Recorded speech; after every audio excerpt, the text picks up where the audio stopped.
Good afternoon, 6th grade. It is Thursday, April 30th, and we're going to continue on page 318 today. But before we start our reading section, you have quiz 35 to do. So go ahead and pause the video and go to quiz 35. Of course, you're welcome to use your book, and then when you're done, come back and we'll continue on in the section. Alright, hopefully quiz 35 wasn't too challenging for you. In fact, this is the last section of chapter 17 when we're going to move on to, I think, 18 is going to be the last chapter. So we're nearing the end. I hope you guys are still paying attention. There will be no comp check at the end of this reading, but I would still like you to either follow along, read with me, or listen in. I think I should be able to read all of this section without you having to read any of the other boxes. If there is a section you need to read on your own, I will let you know. So you're welcome to read with me or read on your own, but we're going to dive in. We're going to touch some highlights of South American history. We're going to start with the Incas, a great empire. People were living in all parts of South America when Spanish explorers came in the 16th century. The most famous group, the Incas, established a great empire in the Andes Mountains as long ago as 2000 BC. This empire extended from what is now northern Ecuador all the way to central Chile, but the heart of the empire was in Peru. About 1200 BC, the Inca established Cusco, which became the capital and center of their civilization. From Cusco, they conquered surrounding tribes and built an impressive empire from 1438 to 1532. They left magnificent projects in art, architecture, and agriculture. The Incas were great builders. They constructed thousands of miles of paved roads through the hearts of the Andes, tunneling through mountains and building suspension bridges where necessary. In fact, many of these roads are still in use today. These roads featured distance markers and rest stations where government messengers could relax. Because the Andes were so steep, the roads often zigzagged back and forth up a mountain to make it easier for travelers. The Inca people were divided into four classes: the rulers, the nobles, common people, and slaves. The rulers and nobles lived in luxurious palaces of stone and had many servants. Most of the Inca, however, were common people, and many of them were farmers. Criminals or people captured from other tribes were used as slaves. Inca farmers grew grain, beans, and many kinds of vegetables. They were some of the first people to cultivate potatoes, one of their most important foods. Another major crop was corn, some of which was made into even popcorn. They learned how to dry meats, fruits, and vegetables, and they raised llamas, ducks, and guinea pigs for meat. In most ancient countries, only the boys went to school. But in the Inca Empire, some girls as well as boys were chosen to be educated. In addition to studying religion, history, and regular kinds of classes, the selected girls were trained to be servants in the emperor's palace or to be the wives of nobles. The Incas had no alphabet or written language. They memorized all of their poetry and history and passed it down orally or by mouth from one generation to the next. Skilled Inca craftsmen wove beautiful fabrics with complicated patterns from the wool of llamas and alpacas and painted colorful designs on the pottery that they made. The Incas were also talented in stoneworking, although they used no mortar, a type of basically glue for stones. The stones fit together so closely that a knife blade could not be inserted between them.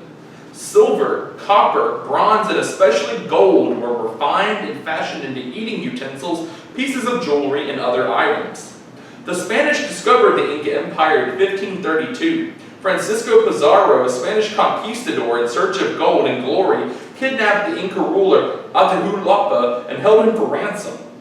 Although the Incas gave Pizarro enough gold and silver to fill a room in the palace, up to the height of a man, about 5.5 foot at those days, the Spaniards still executed the king for rejecting Catholicism.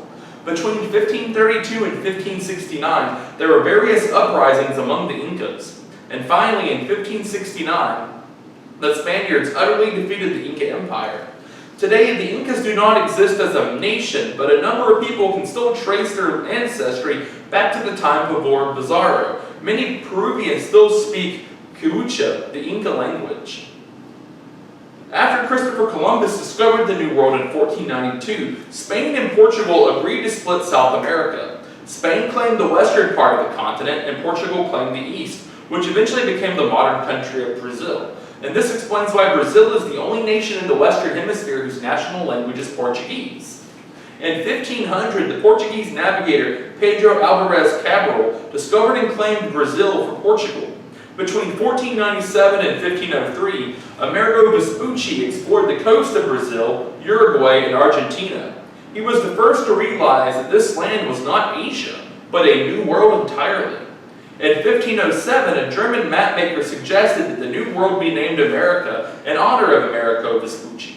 In 1520, Ferdinand Magellan sailed south along the coast of Argentina and discovered the strait that now bears his name. Magellan was the first European to sail from the Atlantic to the Pacific. By the middle of the 1500s, Spanish conquistador Francisco Pizarro and Pedro de Valdivia had gained control over most of South American Indians. The Araucanian Indians of Chile continued to resist the Spanish for over 300 years. Spanish and Portuguese people poured into the new lands from 1500 to 1800. Some were looking for adventure and quick wealth, but others were looking for new lives. Thus, South America was fairly well colonized before the first English settlers even landed at Jamestown in North America in 1607. South American colonies remained under European control until the early 1800s.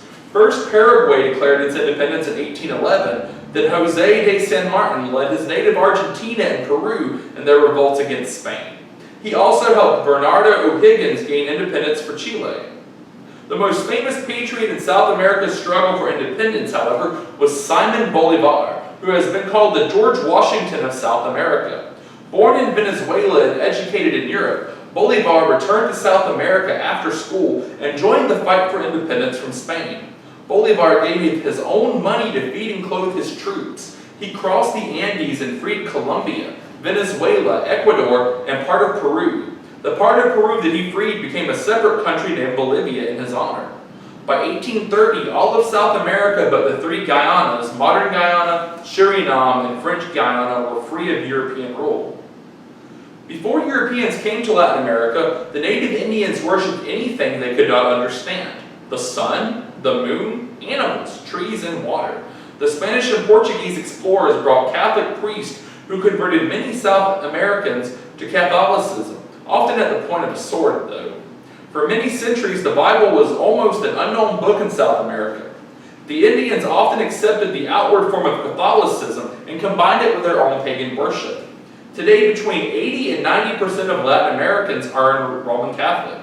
The huge, lavishly furnished cathedrals contrast greatly with the poor houses of most of the people. One of the world's most expensive church buildings is in Salvador, an old city in Brazil. Much of the interior of the church is covered with gold leaf, a very thin layer of gold. But outside, the people are hungry. One of the first Protestant missionaries to South America is an Englishman named James Thompson, came in the early 1800s. He started schools in Argentina, Uruguay, Chile, and Peru, using the Bible as the main textbook. Thompson's schools were received warmly at first, but were later persecuted by Catholic officials. Other missionaries also went through great hardship to get the Bible into the South American countries. One Argentine Christian, Francisco Canzati, went as a missionary to Peru, where he was imprisoned for selling Bibles. South Americans who accepted Christ faced persecution from their friends and neighbors, but many stood firm in their new faith.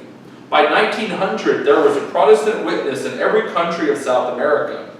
Some of today's missionaries work in the large cities and towns. Others go deep into the jungles to witness the native tribes. Christian radio broadcasts reach people in cities and jungles, and Christian literature printed in Spanish and Portuguese also reaches many people. Airplanes are used to bring supplies to missionaries in remote places or to transport them to where they need to go.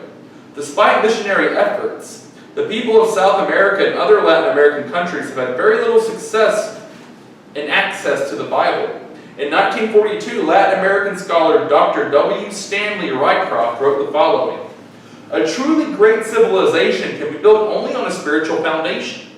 Latin America needs all that evangelical Christianity means and stands for: personal commitment to the living God, strength of character and moral integrity in business, professional, social, and political relationships, the rehabilitation of multitudes of downtrodden men and women through the application of Christ's teachings, the principles of freedom and democracy, and the dedication of individuals and groups to a spiritual idea in human life. Jesus Christ, who lived, died, and rose again, all that he was and is, this is the foundation of a great civilization in Latin America and in the Western Hemisphere of tomorrow. So he was saying that the people of South America, in order for them to truly be great, they needed God, they needed Jesus. Even today, not all of South America has that access to the Bible.